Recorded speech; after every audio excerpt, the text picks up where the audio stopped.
Shalom everybody for this very special webinar brought to you live from the International Christian Embassy here from Jerusalem.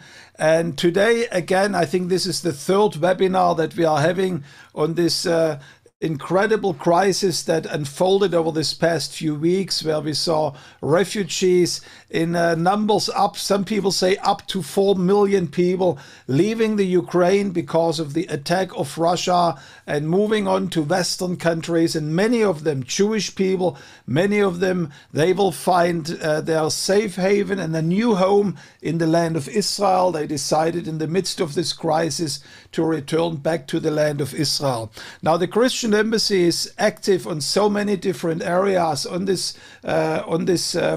refugee crisis, helping in particular the Jewish communities that are in particular need. And today you will receive in the second half of this webinar an amazing and very exciting overlook what we are doing on the ground in Ukraine, in Poland, in other countries around the Ukraine, and then also most importantly what we are doing here in Israel, all the different projects. We have with us today Nicole Yoder. She's joining us this time not from Jerusalem, but she's coming, I believe you are in Ashdod right now in the community center, and it's good to have you with us today.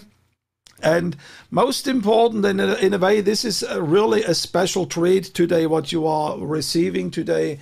I believe there are not many organizations which can report in a way like we are reporting today, because we have an excellent and an amazing partner with whom we are working.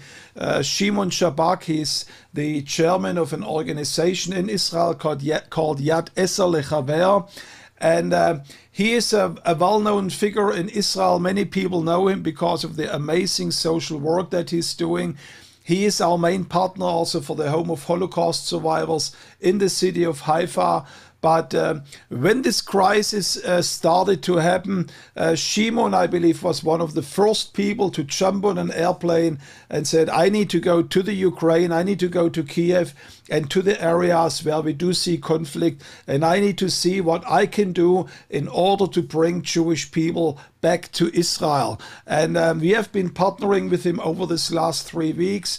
I had the privilege to meet him just, he arrived at the airport. I was at the Haifa home to meet with the volunteers, and he just came straight from the airport to Haifa.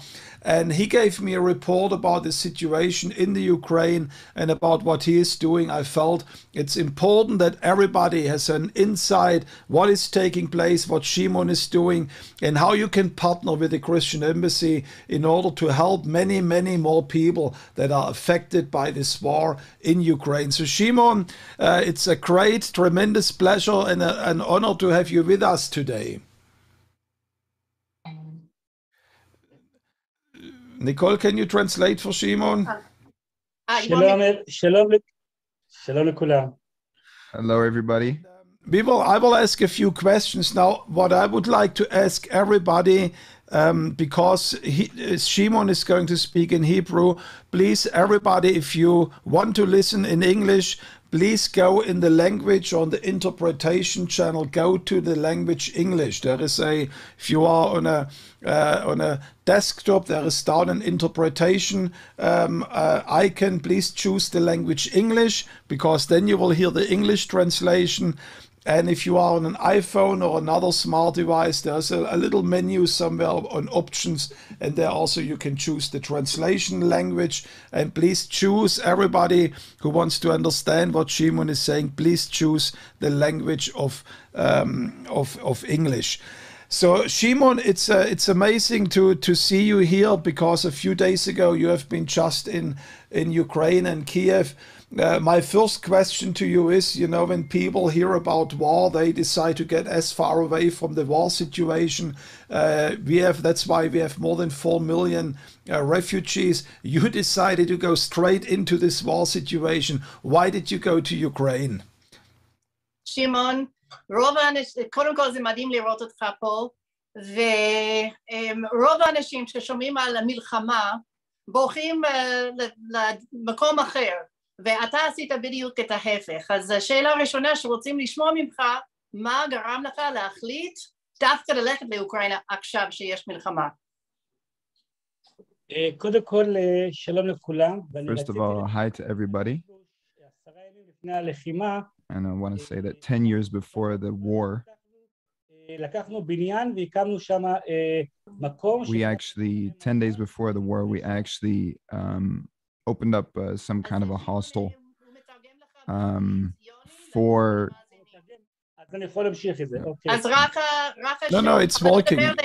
לדבר לאט, כי הוא חדש בזה, אבל אני אשאל את השאלות והוא יתרגם ככה, בסדר? But it's working, Nicole. If you go to the English channel, you hear Yoni translating. יופי, בסדר. אז פתחנו את המחנה 10 ימים ושבועיים לפני הלחימה. So we opened up this hostel about 10 days before the war. It was together with the Jewish agency.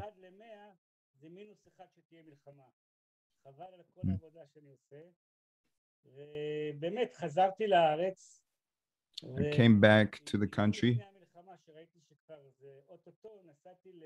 And the day before the actual outbreak of the war, I traveled over to Ukraine. And I remember that I asked the volunteers of Yad Ezer L'Haver that we actually were one of the only ones that actually went into Ukraine ahead of this war. It was very dangerous in that time. But I had a kind of a feeling of a calling that and a certainty that the Lord would protect me.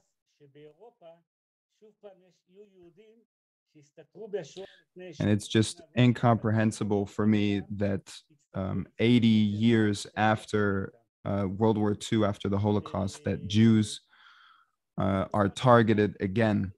And so that's why I went over to rescue them.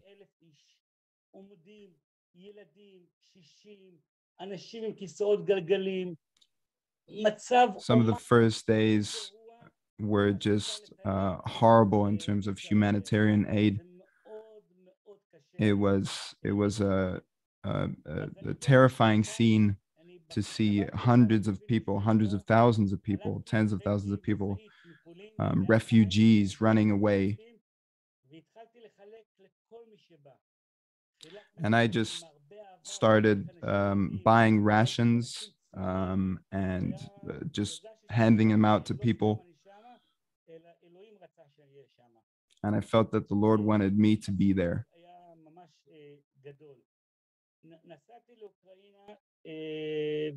I traveled to Ukraine.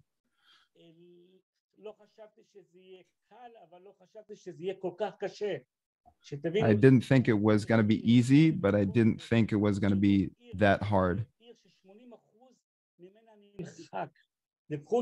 And some of these cities that we visited have been completely leveled. You don't see this on television. But some of these cities were completely leveled.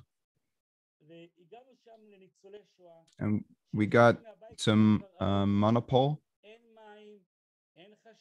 There's no water, no electricity, no heating.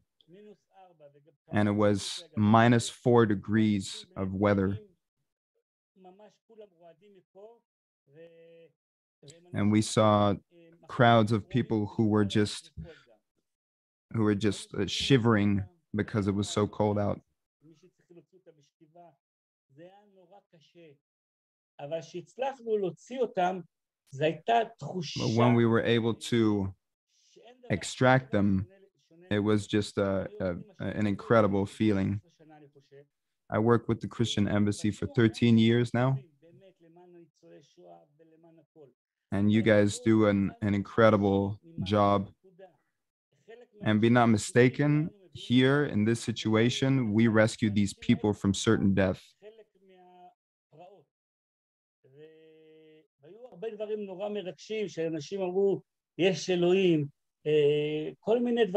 And there were a lot of heartfelt moments that people actually, that we heard from the people who believe that God was in this situation and that God sent us.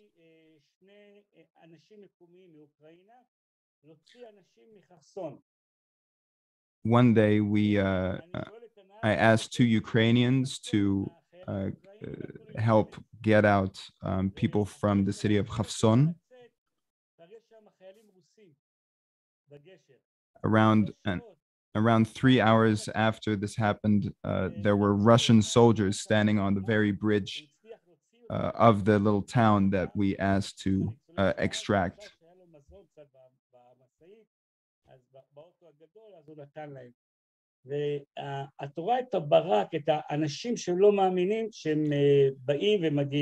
And you just see the hope that we gave these people.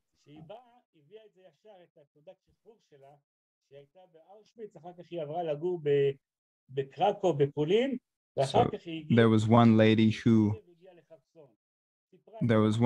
who we extracted, a Holocaust survivor. She showed us her number from Auschwitz, and she ended up in the city of Krakow.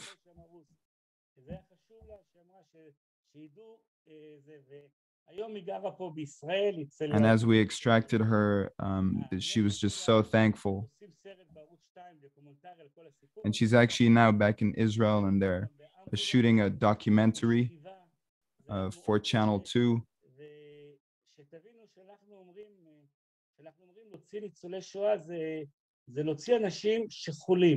When we say that we are extracting Holocaust survivors, these are people that live deep in Ukraine. And it's hard, it's difficult to extract them. It's not easy. We had to have military escorts at times.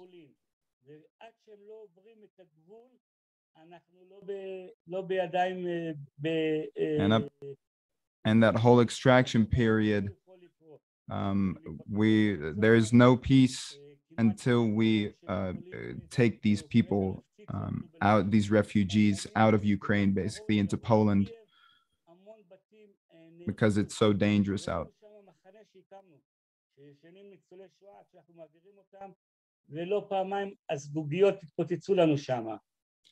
We actually erected a little base, makeshift hospital, and it was actually shelled a couple times near Lviv.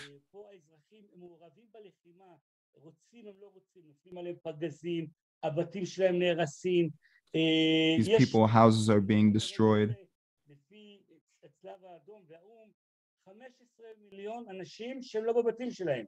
There's around 15 million people who have been displaced, refugees.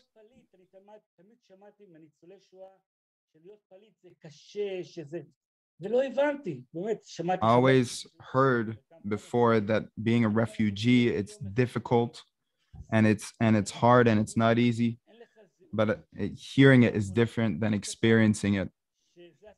And when you see these people who don't have clothes, who don't have money, who don't have anything in their possession but the clothes on their back, they need to basically learn to survive.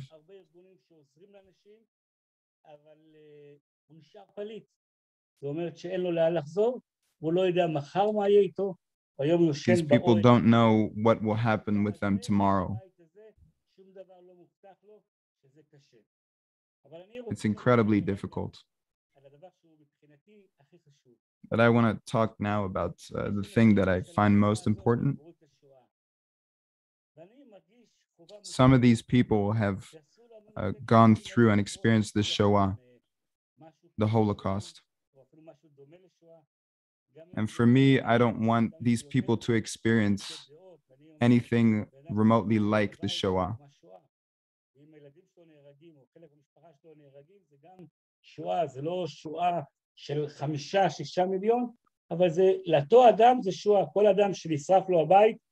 והוא מקבל טיל לבית, זה מין שואה. And every one of these people who has lost a home, lost people, is almost a Holocaust within itself.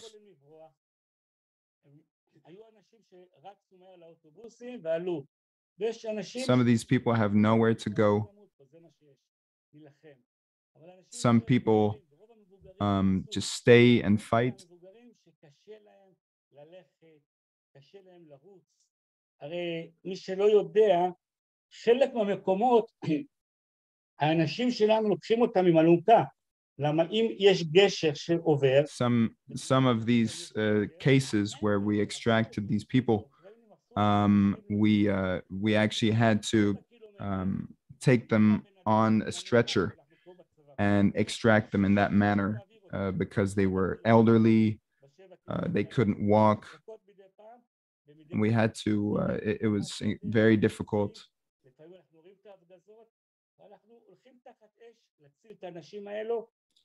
And we were actually under fire trying to rescue these people.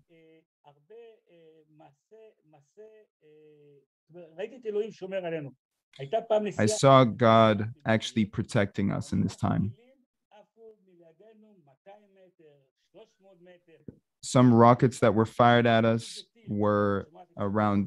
fell around 200 meters away from us, and we could hear the booms, hear the explosions. But despite all the scares, all the fear, all the chaos, we didn't flinch. We kept on our mission. We rescued a lot of people.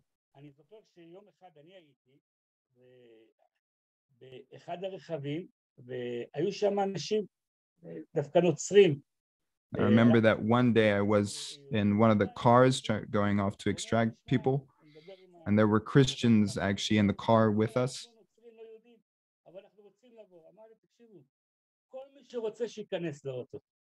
And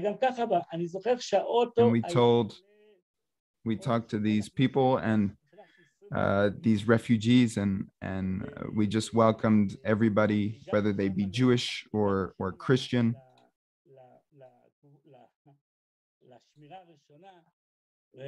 השוטר האוקראיני מרוב שהוא עצבני, הוא אומר לי למה 20 אנשים? אמרתי תגיד אתה צוחק עליי, כאילו גם אם אני אביא 100 תגיד תודה.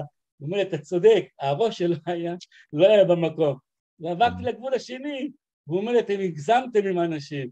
וככה בכל... We actually brought so many people over the border that some of the guards actually told us, man, you're bringing so many people, you know, you got to take it easy.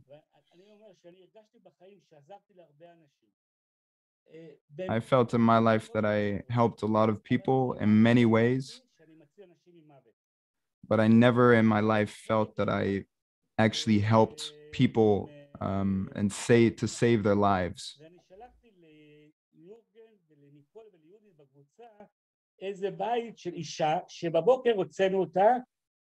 And I sent Jürgen and Nicole videos of people that we extracted whose houses were basically bombed to the ground, completely leveled.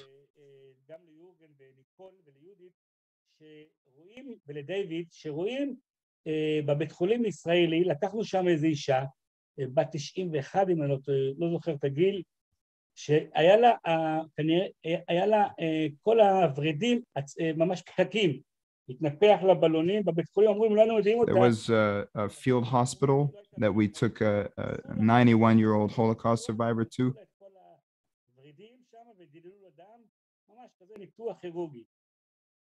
And they of course helped her. She was in a dire situation, but we managed to save her life.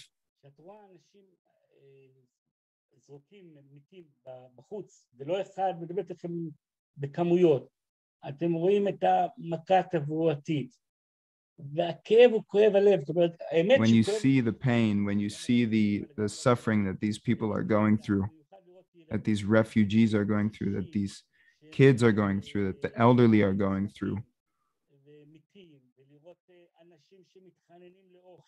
and the people who are begging for food, and the people who are dying.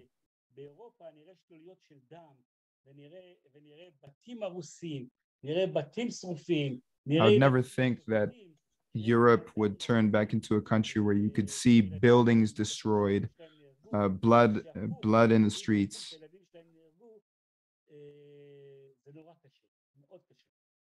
It's a very tough situation. Shimon, Shimon, you know, when I spoke with you a few days ago, I was very touched that what you are doing in Ukraine, you know, there are not many people who are doing that. A lot of the organizations, they are in Poland and some neighboring countries. They are waiting there for the refugees, are prepared with food and shelter, etc. But very few really dare to go into Ukraine. And what you are doing, in a way, this made even headlines in Ukraine. They speak about this Israeli guy who comes to us and saves Jewish people out of the Ukraine. So there's also media reporting about you, isn't it? שמעון, אני מאוד מאוד התרגשתי שדיברנו וששמעתי על כל העשייה הזאת, ויש מעט מאוד אנשים שנכנסים, יש המון ארגונים שיושבים במדינות הסביבות אוקראינה שהם מוכנים לעזור ועוזרים שיוצאים, אבל מעט מאוד נכנסים ועושים את העבודה שאתה עכשיו מספר לנו אליו. ויש גם אלה שעוקבים אחרי זה ומדברים על זה בעולם וגם באוקראינה, נכון? יש גם במדיה אנשים שרוצים לספר את הסיפור הזה. כן, אני רוצה להגיד לכם שאנחנו באוקראינה... We want to say that in Ukraine, we actually already have a nickname, that we are the unit of the crazies.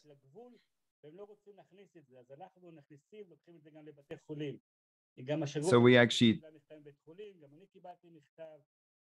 we get letters from hospitals.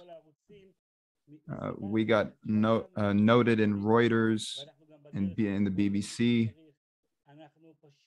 for our extractions from the dangerous places that we extracted these people. And it all comes from our faith that the Lord will keep us, that God will keep us safe.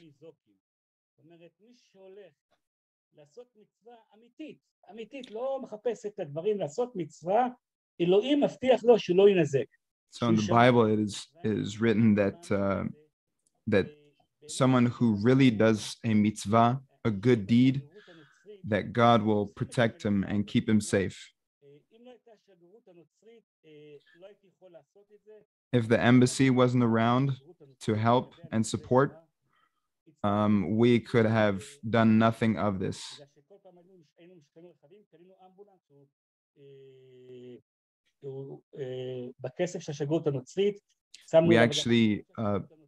We actually bought an ambulance with the money that the embassy provided, that the donations provided.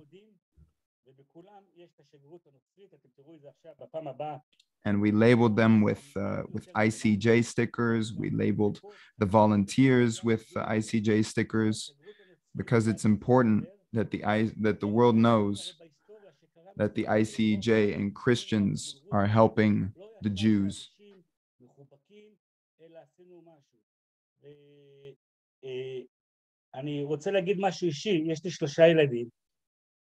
On a personal note, I have 3 kids.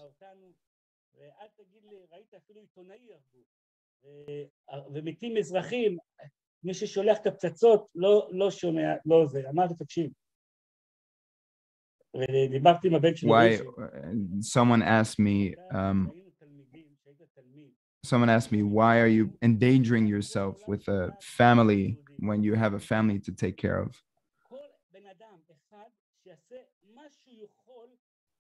And I told him that I needed to, I felt like doing something for these Holocaust survivors, for these endangered Jews and these endangered refugees.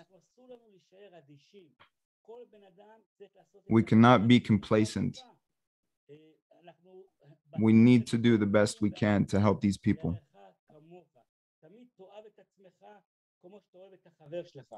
Because in the Bible it says, love your neighbor as yourself. And that is a duty that we need to commit to.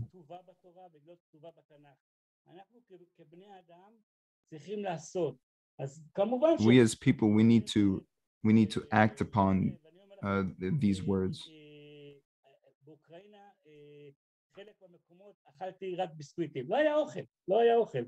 Sometimes all I had to eat was biscuits. There was nothing else to eat.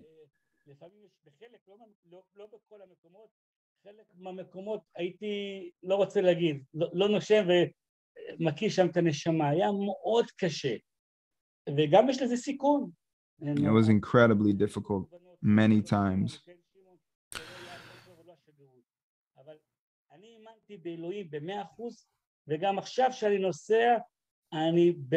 But I had faith in the Lord 100%.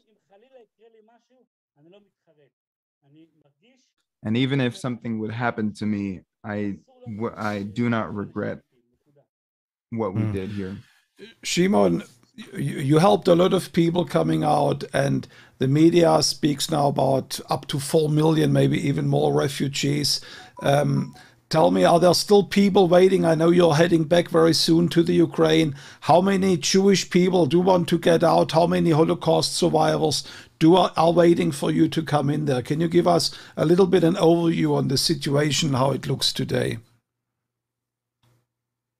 שמעון, אתה הצלחת לעזור להמון אנשים ומדברים על זה במדיה, ודיברנו היום על 4 מיליון פליטים.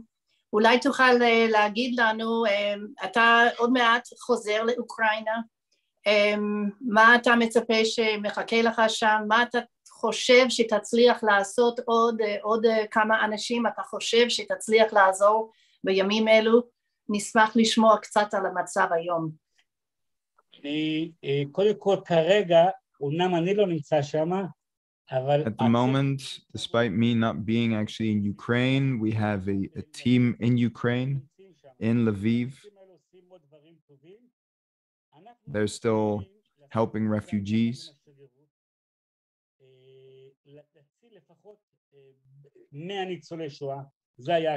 We're working with the ICEJ towards rescuing, hopefully, God willing, 100 Holocaust survivors.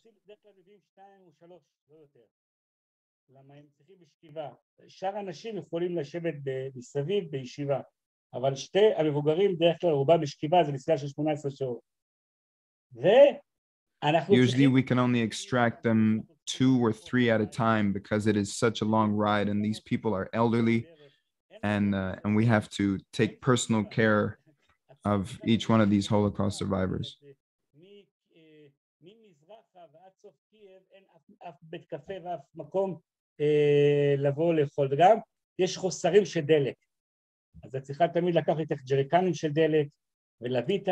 So in Ukraine right now, there are very little rations around. You have to actually take care of your own rations, of your own fuel, to drive from place to place, your own food.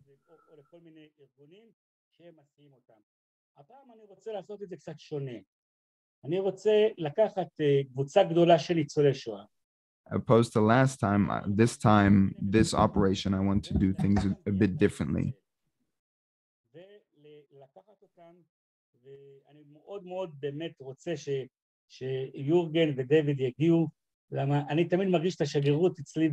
I'd actually love for the ICJ leadership to come to Ukraine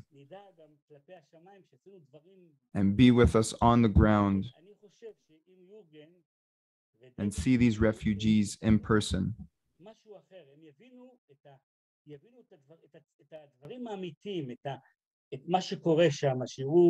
I believe that if the ICJ leadership makes it to Ukraine, that they will have a different experience, a different insight into the whole situation.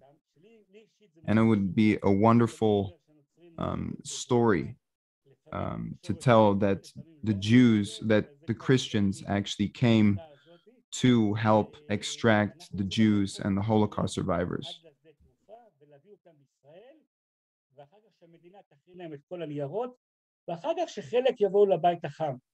אנחנו גם, דרך אגב, הכנו להם הרבה מקומות. ביחד עם השגרירות הנוצרית, הכנו מקומות, להערכתי יכולים להיכנס... We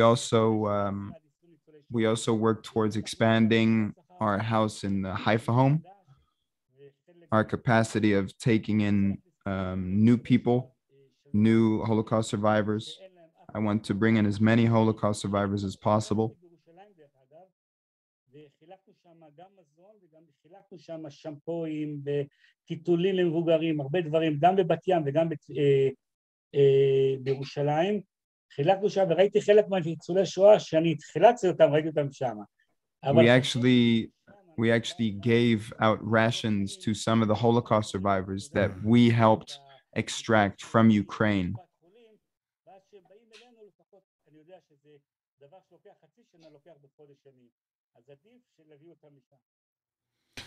Well, Shimon, thank you so much about this amazing report. And, to think about it, that here is a Christian organization partnering with a Jewish organization in order to work in Ukraine to help refugees, Jewish refugees, to come back to Israel. I believe in many ways this is a sign of prophecy being fulfilled in front of our days and in front of our eyes.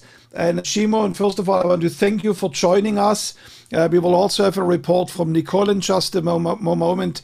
Shimon, תודה רבה שיקח זמן להיות איתנו, ואנחנו להתפללים בשבילך לזמן באוקראינה, ואנחנו רוצים לבקר אותך גם שם בלבוב ולראות מה אתה עושה שם.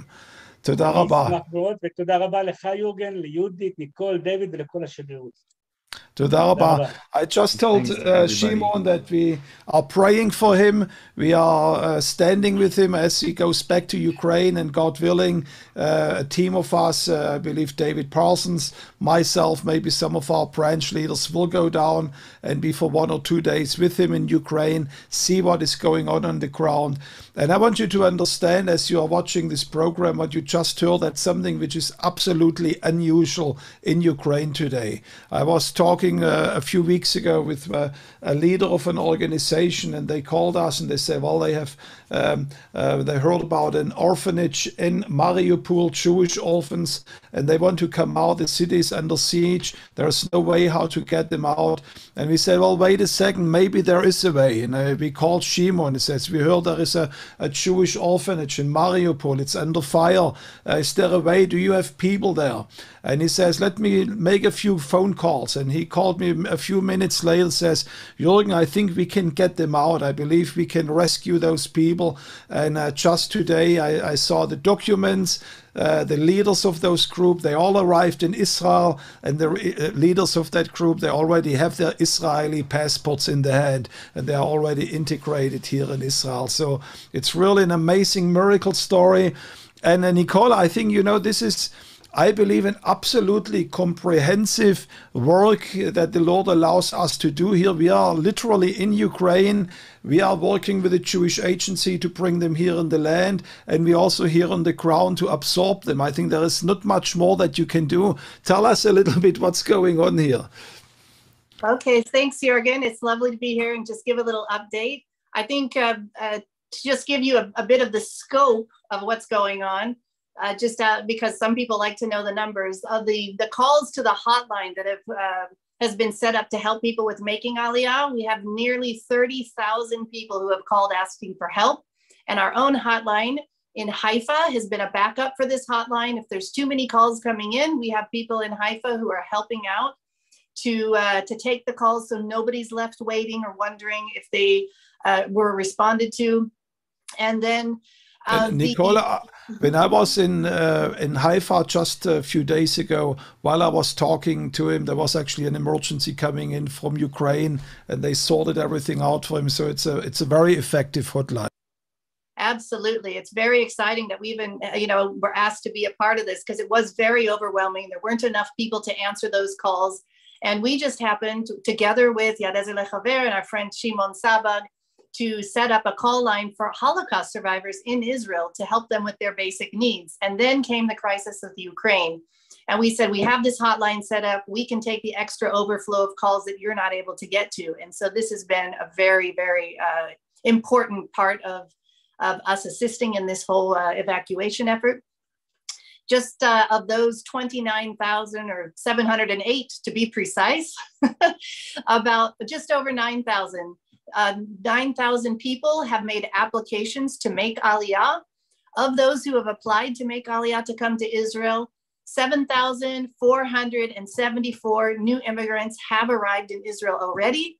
I like to say the specific number because the Lord says he's not going to forget even one of them.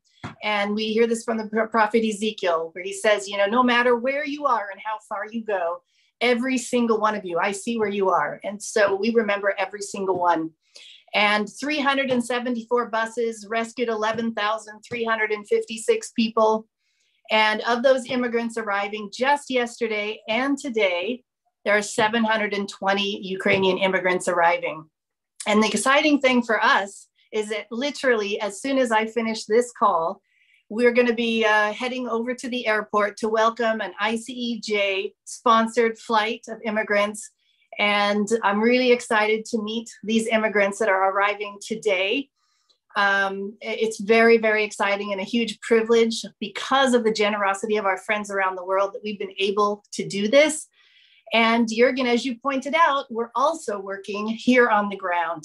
And so, as you can imagine, as these people are arriving, they're going into hostels, they're going into hotels. There's far too many thousands of people coming that can't go directly into like some sort of an absorption center. And so municipalities around the country are being asked to take in these immigrants to help them in their first month or two. And of course, when you're landed with, 800 or 1,000 families that you suddenly need to try and help, with all kinds of basic items, most people are coming with nothing.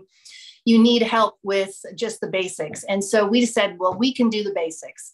And so putting together packages of sheets and towels and duvet covers and toiletries and maybe blankets and pillows, it depends on the group that we're giving to and what the needs are. We shift what's in the package, but we're going and we are delivering these items to different people. In addition, we got a request for toys for children. And just a few days ago, this week, we gave out the packages to children. These were also orphans that came from the Ukraine. I wasn't at that specific distribution. Others of our team were there. But one of the things that really touched my heart is they said there was a little girl there who had a little stroller and she was strolling it around with like a stick and a stone and just like a piece of wood or something. And they have a picture of her. And she was happy and, with the little that she had to make something out of it and to play with it. But when they were able to give her her own doll, you should have seen, they showed us pictures, you should have seen the smile on this little girl's face. And it was just really emotional and really, really special to be able to give something to them, to let them know that, that they're seen, each and every single one of them, that there are people around the world who are thinking of them and who are providing these basic things. So we're giving packages to children. Some families that are coming, some of the municipalities have asked for help with food items. And so some packages are going to have food items in it. And we'll just adjust those packages based on the needs that we come across. When they start getting into homes, there may be household items other than the ones we've already given that might be needed. And then we'll get organized and we'll shift to meet that need. Basically, we're here to do what we can all through the process, helping with the flights, helping with the evacuations, and helping them once they've landed here. And it's really, really exciting. Yeah, and what's really amazing to see, like you said, to see the impact of that help. And what you need to understand, everybody on this call, that when the ICEJ is out there on the ground helping, be it with the Jewish Agency, be it on those different projects that Nicole is leading here in the land, we always make sure that people understand this is Christians from around the world. They care about you, they love you, they stand with you, they want to make sure that you have the best welcome, the best possible welcome here in the land of Israel. And I must say, Nicole, you know, Shimon, it's quite a person. You have been working with him for 13 years now, and I don't think there's even in Israel many people like him who really are pioneers and visionaries like him. He's really an amazing man, an amazing partner. When he sees something that needs to get done and he gets inspired to do it, he's a real mover and a shaker for sure. And in this case especially, he's really gone where most other people haven't chosen or felt able to go. And so it's a real pleasure to be partnering with him in this. Yeah, and what he shared about the Ukraine, you know, that people speak about those crazy Israelis that are coming and are helping and taking refugees out into Poland. The same thing is happening here in the land. The little clips that you just saw, and maybe Kilara, if we can see maybe one or two more of those clips, you see them actually in the Israeli news, and many times they say this is Shimon Sabag who is doing together with the International Christian Embassy. They are helping Jewish refugees coming out of the Ukraine. So it's also a very powerful testimony here in the land that people see in the evening news, and it's an underlining to them that the Christian Embassy and Christians around the world are standing at their side. I think the very first flight, Nicole, that came over to Israel was actually a flight of orphans. And that's so amazing that for them, in a way, they find a new home and they find a new family coming here to Israel. You know, absolutely. I think I spoke about this in a previous webinar, how, you know, family is so important in Israel, in the Jewish custom and tradition. And these orphans arrived, and none other than the Prime Minister of Israel took the time out of his extremely busy schedule, shuffling between Russia and negotiations, peace negotiations, and Germany and Israel. He took the time to go and welcome these orphans personally. And just yesterday, I was in the north in an absorption center, and I met young Ukrainian immigrants who, you know, we were giving package to them and speaking with them. And they said, you know, there's probably no other place in the world that we could have gone, that we would feel the sense of family that we feel when we landed here. That when people welcomed us at the airport, they welcomed us with welcome home. And, you know, maybe some of them have never even been here before, but they knew that they were coming home because they're among their people. And it's a really beautiful thing. And one last thing I wanted to comment, Jürgen, on what you said before about how we make sure that they know that Christians are supporting them. We designed a beautiful card with our own graphic department that has the Ukrainian and the Israeli flag and a beautiful sunrise picture from here in Israel, because we wanted to, you know, express hope and a bright future for them. And we put a blessing inside the card that, you know, just expresses how we're sorry for the great tragedy and suffering that's been so unjustly put upon them, but that we're happy that they're here. We welcome them here and we wish them a good future. And we hope that this gift that's coming from Christians around the world will be a blessing and an encouragement to them, and that they should have a good future here. And so each one is getting this card with whatever gift package we're giving out. And so we make sure that even if we say it to them, they actually have something in their hands that they can walk away with and remember. Yeah, the passage that you just quoted from Jeremiah chapter 1, this is, I believe, you really see the fulfillment, even looking at this picture that you see of those young, I think that's the girl with the doll that you were speaking about. That's the little girl. And who could replace that from a stick and stone. But if you just look at this picture and then hear what Jeremiah said in chapter 31, he says, "There is hope for your future, declares the Lord." And that's a prophetic word for the Ukrainian Jewish people, where it says, "You and your children, you shall come back to your own country.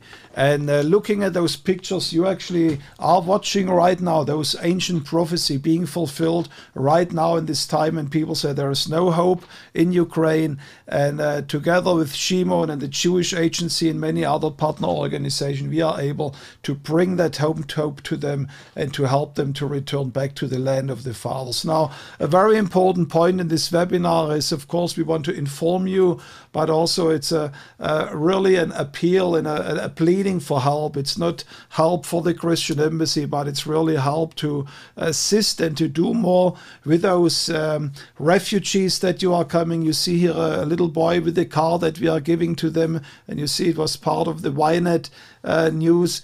But what are the current needs? And tell us, I think there was also a dramatic price change, taking people to the airport or over to Poland.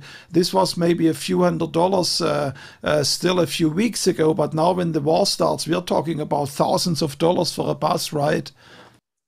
Well, yeah, the costs for the buses are shifting all the time. If you want people to go into really dangerous areas, they're not going to do it for the same price that they would have done it in peacetime.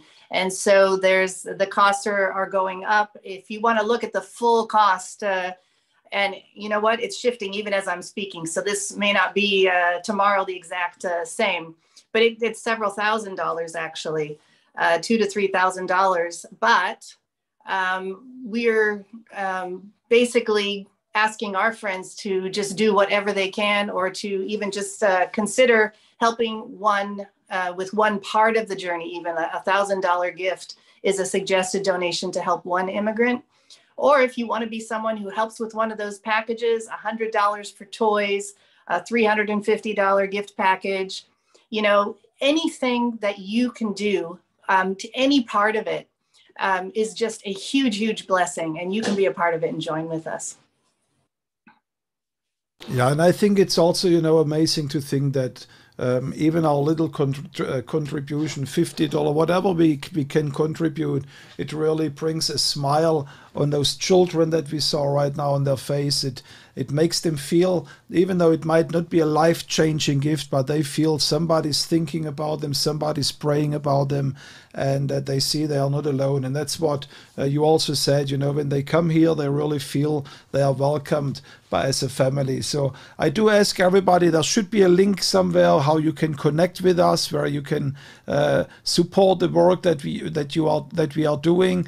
And as Nicole said, every support that you can give, every hand that you can give us in this project really helps.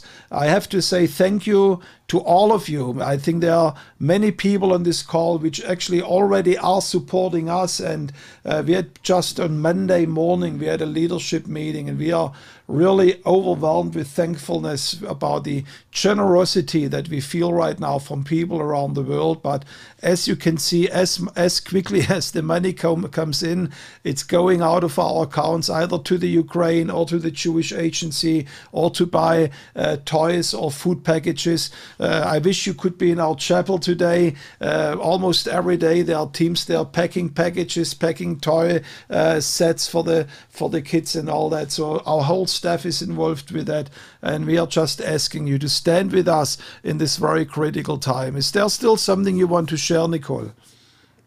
Well, I always just like to say thank you because I feel like, we're busy here doing a lot of things, but it's as if you were here with us, standing with us, because we wouldn't be able to do any of them if it weren't for your generous giving and also for your prayers. And so I really, really want to say thank you for that. And I also want to note that it isn't just the immigrants coming from the Ukraine now. Because of the uncertainty in Europe, because of the surrounding countries being concerned, there are many other people also saying, hey, wait a minute, maybe I should think about making Aliyah. And so there could be a wave, and there already is a bit of a, you see some swell in the Aliyah numbers just from the surrounding countries because they're concerned. They don't know what could happen next. Mm-hmm. And so keep this in your prayers. And yes, if if God's put it in your heart to partner with this, that's amazing. And I just want to say a huge thank you for that too. Yeah, absolutely. And you know what Nicole said is so true, that while we are talking actually about this crisis and about refugees, and Aliyah waves coming from Europe, in particular Ukraine. You can stay tuned to another complete different wave of Aliyah that will be starting in a few weeks from now. The government already decided to open the gates for the Ethiopians to come in. I know while we are talking about Ukraine, Nicole and her team, they're already working to get them over. So there's a lot of things going on in parallel, and we try our best to stay on top of all of that. And we can do so because people like you from all around the world are standing with us. So I want to thank you for being with us, for listening to this report. I believe that you were as inspired as I was to hear Shimon and the really holy work that he's doing there. Christians and Jews together, bringing those Jewish refugees out of the Ukraine. And I wish you God's blessing, and I hope to see you next week in some of our meetings. I believe actually this Friday, tomorrow, we start the Rosh Chodesh prayer. So everybody who wants to join our Rosh Chodesh prayer, there is a possibility also to join there. And it's definitely also the prayer for Ukraine will be a part of that prayer meeting. And it's a prayer chain that goes on, I believe, Nicole. It's the longest prayer that we have so far, almost 200 hours. That goes, wow. I believe, 1 week and 2 days or something like that. So it's amazing. So God bless you all. Thanks for staying with us today. Thank you also, Jonathan, for the excellent translation from Hebrew into English, and for all the translators who are translating. I see we had today, again, Chinese, French, Portuguese, Spanish, Thai, and of course Hebrew. So Toda Rabah for everybody, and God bless you. Shalom from Jerusalem.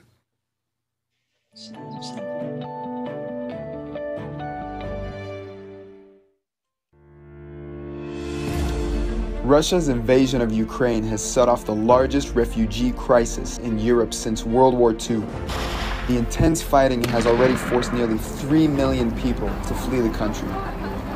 Amid this immense tragedy, the Christian Embassy is working with Israel and the Jewish Agency to bring out thousands of endangered Ukrainian Jews and bring them safely back to Israel. We are especially concerned for Holocaust survivors in Ukraine, who have already seen enough horrors and wars in their lives. Right now, the ICEJ is working with an Israeli partner on the ground in Ukraine to locate and extract Holocaust survivors and then bring them safely home to Israel. We have a list of 75 Holocaust survivors scattered around the country. One by one, they are being picked up in vans and brought to safer areas. Many must decide if family members will also come. Within a few days, we hope to have them safely in Israel. The survivors are very grateful for our help. Мы благодарны всем. Спасибо США, спасибо Израилю, спасибо за наше спасение. Огромное спасибо, Jürgen, Bühler, за то, что мы выбрались из этого пекла, и мы чувствуем себя в безопасности. Большое вам спасибо всем. And Israeli officials also appreciate the special effort to rescue Holocaust survivors from the war in Ukraine. לשגרירות הנוצרית, אני רוצה להודות מכל הלב על העזרה לניצולי השואה שכל כך צריכים את העזרה שלכם. תודה רבה בשם העם היהודי. I want to thank all of our friends from the Christian Embassy for your support, for your prayers, for your donations, helping us bringing more Jews from Ukraine to Israel. It is a blessing. God bless you. Please join us in rescuing Holocaust survivors and other Jews from the clutches of this brutal war in Ukraine. The need to help them reach Israel has never been greater. Donate today at give.icej.org/Ukrainian Aliyah.